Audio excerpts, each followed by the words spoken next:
Hi hello నమస్తే welcome to our channel. నేను అంకిత. బాలకృష్ణ గారు ఇండస్ట్రీకి వచ్చి 50 ఇయర్స్ కంప్లీట్ చేసుకున్నారు. ఈ సందర్భంగా అయితే ఫిల్మ్ ఇండస్ట్రీ మొత్తం కలిసి సెప్టెంబర్ 1న ఒక పెద్ద ప్రోగ్రామ్ అయితే కండక్ట్ చేయబోతున్నారు.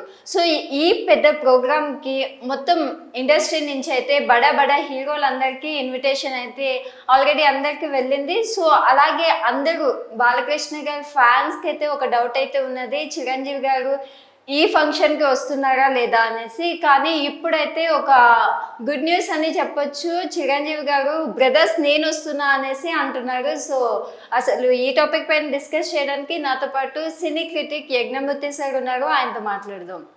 Hi sir. హాయ్ అంకిత. సార్, చూస్తే ఇప్పుడు బాలకృష్ణ గారు 50 ఇయర్స్ కంప్లీట్ చేసుకున్నారు ఇండస్ట్రీకి వచ్చి. ఇది ఒక ఫ్యాన్స్ అందరికీ చాలా ఉత్సాహంగా ఉన్నారు ఈవెంట్ ఎప్పుడు జరుగుతుందా అని. ఇప్పుడు ఫస్ట్ అయితే మనం ఈవెంట్ని చేసుకోబోతున్నాము. సో అయితే బాలకృష్ణ గారి ఫ్యాన్స్ అలాగే చిరంజీవి గారి ఫ్యాన్స్ కూడా వెయిట్ చేస్తున్నారు చిరంజీవి అసలు వస్తారా లేదా అని. ఫైనల్గా అయితే బ్రదర్ నేను వస్తున్నా అన్న ఒకటైతే వినిపిస్తుంది. సో మీరేమంటారు? ఇద్దరు కూడా మాస్ స్టార్స్గా విపరీతమైనటువంటి ఫాలోయింగ్ ఉన్నవాళ్ళు, నందమూరి బాలకృష్ణ గారు కానీ అలాగే చిరంజీవి గారు కానీ. సో ఎప్పుడు వాళ్ళిద్దరూ కూడా ఒక చోట కనిపిస్తే ఆ కనిపించినారంటే చాలు ఇద్దరికి కూడా, అంటే ఫ్యాన్స్ అందరికి కూడా అదొక సెలబ్రేషన్ సందర్భం అయిపోతుంది.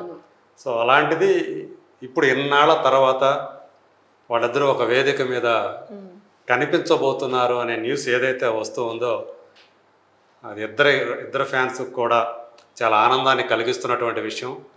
ప్రస్తుతం అంటే గతంలో ఎలా ఉండేదంటే ఫ్యాన్స్ ఇద్దరి మధ్య, ఇద్దరు స్టార్స్ ఫ్యాన్స్ ఎవరైతే ఉన్నారో వాళ్ళ ఫ్యాన్స్ మధ్య ఒక రకమైనటువంటి ప్రచ్ఛన్న యుద్ధం, ఒక సివిల్ వార్ లాంటిది ఉంటూ ఉంటుంది, కోల్డ్ వార్ లాగా ఉంటుంది. సో సివిల్ వార్ అన్నది కాదు, కోల్డ్ వార్ లాంటిది ఉంటూ ఉంటుంది. మా స్టార్ గొప్ప అంటే మా స్టార్ గొప్ప, మా స్టారు ఇండస్ట్రీ హిట్ కొట్టా అంటే మా స్టార్ ఇండస్ట్రీ హిట్ కొట్టా అని ఇట్లా ఇద్దరి మధ్య కూడా ఒక రకమైనటువంటి యుద్ధ వాతావరణమే ఉంటూ వస్తుంది. అయితే ఇప్పుడు పరిస్థితులు చాలా వరకు మారిపోయాయి, రాజకీయ వాతావరణం మారిపోయింది. ఆంధ్రప్రదేశ్లో ఎప్పుడైతే తెలుగుదేశం, జనసేన, బీజేపీ కూటమి, ఎన్డీఏ కూటమిగా అధికారంలోకి వచ్చిందో ఆ వచ్చే ముందు నుంచి కూడా, కొద్ది కాలం ముందు నుంచి కూడా అటు నందమూరి వంశం కానివ్వండి, ఇటు కొణిదెల వంశం కానీ, సో ఇద్దరి మధ్య ఇదివరకు ఏదైతే గ్యాప్ ఉందని చాలామంది అనుకుంటూ వస్తున్నారో అది ఏమీ లేదు అనే ఒక నోషన్ అనేది బయటికి వెళ్ళిపోయింది. సో ఇప్పుడు 50 సంవత్సరాలు పూర్తి చేసుకుంటున్నారు బాలకృష్ణ ఇండస్ట్రీలోకి వచ్చి. ఆయన మొట్టమొదట కెమెరా ముందుకు వచ్చినటువంటి సినిమా తాతమ్మ కళ అనేది. సో తన అన్నయ్య అందులో హరికృష్ణ కూడా అందులో యాక్ట్ చేశారు. అందులో ఆయన మొట్టమొదటిగా వచ్చి అంటే కరెక్ట్గా ఆగస్టు 30వ తేదీకి, ఈ ఆగస్టు 30వ తేదీకి 50 సంవత్సరాలు, అంటే 1974లో వచ్చింది ఆ సినిమా.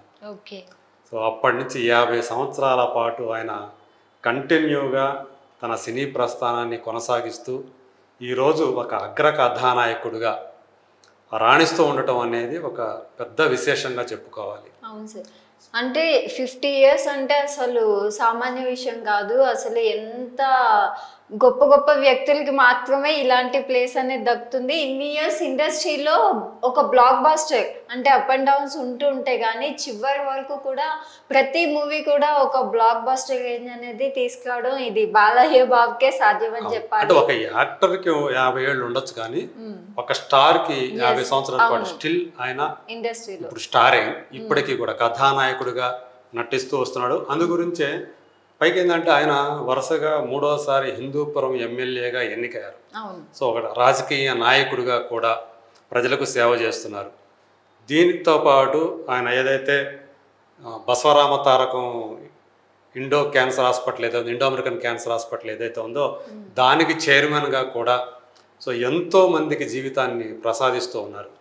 సో అందు గురించి ఇప్పుడు మొత్తం ఇండస్ట్రీలో ఉన్నటువంటి అన్ని క్రాఫ్ట్లు కలుపుకొని ఇండస్ట్రీకి సంబంధించినటువంటి సంస్థలన్నీ కూడా కలిసి సో బాలయ్య బాబు 50 సంవత్సరాల సినీ జీవిత ఈవెంట్ని ఘనంగా నిర్వహించడానికి అన్ని ఏర్పాట్లు కూడా చేస్తూ ఉన్నారు.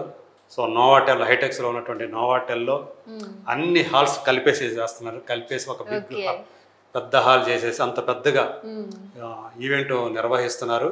సో ఈ ఈవెంట్ నిర్వహణకి దాదాపు 2 కోట్ల రూపాయల వరకు వ్యయం అవుతుంది, ఖర్చు అవుతుంది అని చెప్పేసి వినిపిస్తోంది. సో దాన్ని బట్టి అది అంటే ఎంత ప్రతిష్టాత్మకంగా తెలుగు చిత్రసీమ ఈ ఈవెంట్ నిర్వహించబోతోందో మనం ఊహించుకోవాల్సిందే. అందు గురించే మొత్తం ఇండస్ట్రీకి ఉన్నటువంటి అందరు హీరోలకి, పేరు పొందిన వాళ్ళందరికీ, అంటే బాలయ్య బాబుతో కలిసి పనిచేసిన వాళ్ళు, అలాగే ఆయనతో అనుబంధం ఉన్నవాళ్ళు కాకుండా మిగతా అందరూ కూడా స్టార్స్ కానివ్వండి, డైరెక్టర్స్ కానివ్వండి, సో వీళ్ళందరికీ కూడా స్టాల్ వార్డ్స్ అందరికీ కూడా ఇప్పటికే చాలా వరకు ఆహ్వానాలు అందాయి, ఇంకా అందుతూ ఉన్నాయి. ఇంకా వెళ్ళి వాళ్ళు పర్సనల్గా పిలుస్తూ ఉన్నారు. సో అందులో భాగంగా చిరంజీవి గారిని కూడా వాళ్ళు ఆహ్వానించారు, అందరూ కలిసి వెళ్ళి. సో ఆయన తప్పకుండా వస్తాను బ్రదర్ ఈవెంట్కి నేను రాకపోతే ఎట్లా అని చెప్పేసి ఆయన తన శుభకామనలో ఆయన అందజేశారు, తప్పకుండా వస్తానని. సార్ ఇక్కడ చూస్తే సార్ అంటే చిరంజీవి ఫ్యాన్స్ కావచ్చు, అలాగే మన బాలయ్య బాబు ఫ్యాన్స్ కావచ్చు, ఏంటంటే వాళ్ళ ఎప్పుడు ఒక ఫైట్ అనేది ఉంటుంది అనమాట. అంటే చిరంజీవి ఫ్యాన్స్కి బాలకృష్ణ ఫ్యాన్స్కి అస్సలు పడదు అనే ఒక రూమర్ ఎప్పుడు కొనసాగుతూ ఉంటుంది. కానీ ఇప్పుడు అసలు రియల్గా వాళ్ళ మధ్యన రిలేషన్ ఎలా ఉంటుంది సార్? ఫ్యాన్స్ ఎలా కొట్టుకున్నా ఇప్పటికీ సోషల్ మీడియాలో ఫ్యాన్స్ మధ్య ఈ రగడ అనేది నడుస్తూనే ఉంటుంది. సో వ్యక్తులుగా వస్తే వాళ్ళిద్దరి మధ్య కూడా అంటే చిరంజీవి గారు కానీ బాలకృష్ణ గారు కానీ ఒకరితోటి ఎప్పుడు కూడా వైరం కావాలని తెచ్చిపెట్టుకోవాలని చెప్పి ఇద్దరు కూడా అనుకునే వ్యక్తులు కాదు. కాకపోతే ఇక్కడ ఏంటంటే బాలయ్య బాబు ముక్కుసూటి మనిషి. ఆయన ఏదైనా సరే మనసులో ఉన్నదాన్ని కొండ బద్దలు కొట్టినట్టు మాట్లాడేస్తారు. కొంతమందికి అది ఇబ్బంది కలిగించవచ్చు ఆ టైంలో, కానీ తర్వాత వాళ్ళే ఆయన చెప్పింది మన కోసమే కదా అనే రియలైజేషన్ ఖచ్చితంగా వస్తూ ఉంటుంది. సో ఆ రకంగా చూసుకున్నప్పుడు ఎలాంటి కల్మషం లేని వ్యక్తిగా ఆయన పేరు తెచ్చుకున్నారు బాలయ్య. అలాగే చిరంజీవి గారి ఆయన స్వయం కృషితో పైకి వచ్చారు అని చెప్పి బాలయ్య బాబు కూడా చాలా సందర్భాల్లో తన సన్నిహితులతో కానీ, మీడియా మిత్రులతో కానీ, మీడియా వాళ్ళు కలిసినప్పుడు కానీ ఆయన చెప్పే మాట అది. సో చిరంజీవి ఆయన చాలా కష్టపడ్డాడు ఎదగటంలో. సో ఈవెన్ బాలకృష్ణ గారు ఎన్టీఆర్ వారసుడిగా చిత్రసీమలోకి అడుగు పెట్టినప్పటికీ కూడా హీరోగా మొదట్లో 1-2 సినిమాలు ఆయనకి అవకాశాలు కల్పించి ఉండొచ్చు. బట్ తన సొంత ఒక స్టైల్ తోటి తన దాంట్లో ఒక ముద్ర వేసుకొని ఇండస్ట్రీలో ఉన్నటువంటి టాప్ స్టార్స్లో ఒకరుగా ఆయన పేరు సంపాదించుకున్నారు. సో ఎన్నో ఇండస్ట్రీ హిట్స్ని కూడా ఆయన అందించారు.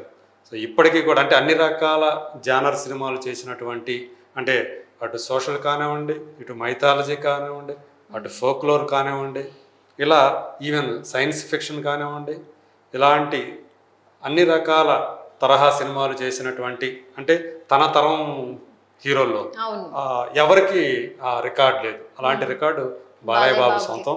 సో అందులో ఇప్పుడు ఈ ఇద్దరు కూడా అంటే బాలయ్య బాబు ఈవెంట్కి సో ఆయనకి అందరూ కలిసి చేస్తున్నటువంటి ఈ ఘన సత్కార కార్యక్రమానికి ఒక ముఖ్య అతిథిగా చిరంజీవి గారు కూడా అందులో పార్టిసిపేట్ చేస్తూ ఉండటం మాత్రం ఇద్దరు అభిమానులకి కూడా ఒక పండగ వాతావరణం తీసుకొచ్చింది. ఎందుకంటే మొన్నటి దాకా ఇద్దరు వేరు ఫ్యాన్స్ కూడా వేరు అన్నట్టు ఉండేవాళ్ళు. కానీ ఎప్పుడైతే ఈ ఎన్నికల్లో పవన్ కళ్యాణ్ గారి ఫ్యాన్స్, బాలయ్య గారి ఫ్యాన్స్ కలిసి పనిచేయటం అనేది మన ఎన్నికల్లో చూసాం. ఆ తర్వాత ఆ సుహృద్భావ వాతావరణం ఫ్యాన్స్ మధ్య కూడా వచ్చేసింది. So fans irrespective of fans వాళ్ళిద్దరూ కూడా అంత కలివిడిగానే ఉంటారు. ఇద్దరు కూడా మనకి బయట వాళ్ళకి ఏంటంటే వీళ్ళు శత్రువుగా ఫీల్ అవుతూ ఉంటారు, కానీ వాళ్ళు మాత్రం బ్రదర్స్ లానే ఉంటారు. సో ఇప్పుడు ఇద్దరు బ్రదర్స్ కూడా ఇప్పుడు ఒకే వేదిక మీద ఆ రోజు సెప్టెంబర్ 1 ఎలా ఎక్స్పెక్ట్ చేయొచ్చు సార్? ఇద్దరు బడా హీరోల్ని ఒకే స్టేజ్ పైన మనం అంతా చూడబోతున్నాము. అవును. సో ఇంకొకటి చెప్పుకోదగ్గ విషయం ఏంటంటే సో ఆయన అన్స్టాపబుల్ సీజన్ 4 స్టార్ట్ చేయబోతున్నారు.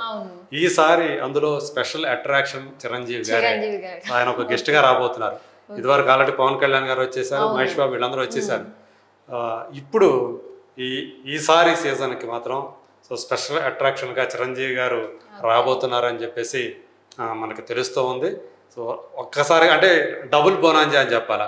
సో ఒకవైపు ఈ ఈవెంట్లో కలవబోతున్నారు, ఇంకోవైపు అన్స్టాప్లో కూడా ఆడు కలిసి కలవబోతున్నారు. చిరంజీవి గారిని బాలయ్య బాబు ఇంటర్వ్యూ చేస్తే ఎలా ఉంటుంది అనేది చూడటం కోసం